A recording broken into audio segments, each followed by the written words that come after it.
elle a brisé l'omerta sur les violences sexuelles dans le sport.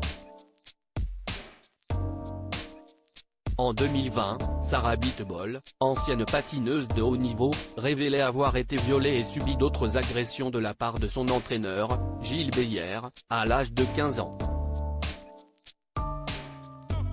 Près de 3 ans après cette libération de la parole, elle a décidé de rechausser les patins. Elle est l'invitée d'honneur de la tournée Holiday on Ice qui débute ce vendredi 3 février. Un projet qui arrive au bon moment, Sarah Abitbol se considérant désormais plus forte et plus conquérante. Je suis de nouveau moi-même, affirme l'ex-sportive à nos confrères de Libération, ce mardi 31 janvier.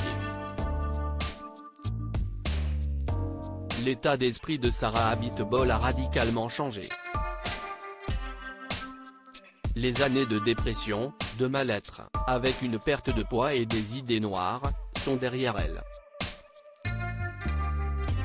Désormais, elle est décidée à faire de son malheur une force, et surtout se rendre utile.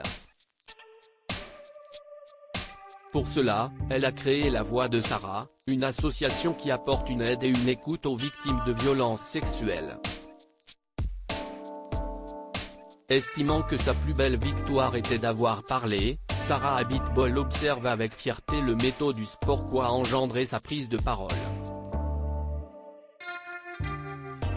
Une cellule de crise au ministère des Sports a notamment vu le jour et reçu plus d'1 millier de témoignages. Pas de procès pour Gilles Beyer. Jeudi 19 janvier, Gilles Beyer est décédé à l'âge de 66 ans.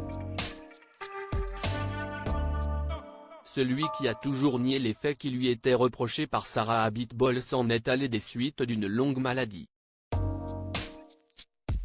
Le procès n'a donc pas eu le temps d'avoir lieu. Je suis sous le choc. Il part avant d'être jugé, j'aurais aimé qu'il y ait un procès. C'est dingue, ce décès arrive juriste une semaine avant mon spectacle, où j'évoque ce traumatisme, la libération de ma parole, ma renaissance, et mon retour sur la glace, avait réagi l'ex-championne auprès de l'OP. En février 2020, la justice avait ouvert une enquête contre Gilles Beyer pour viol sur mineur par personne ayant autorité sur la victime.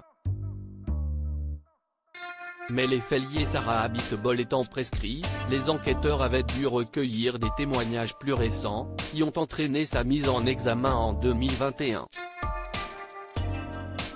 De son côté, Sarah Abitbol continue son combat pour que les crimes sexuels sur mineurs deviennent imprescriptibles. Crédit photo, Federico Pestellini Panoramique.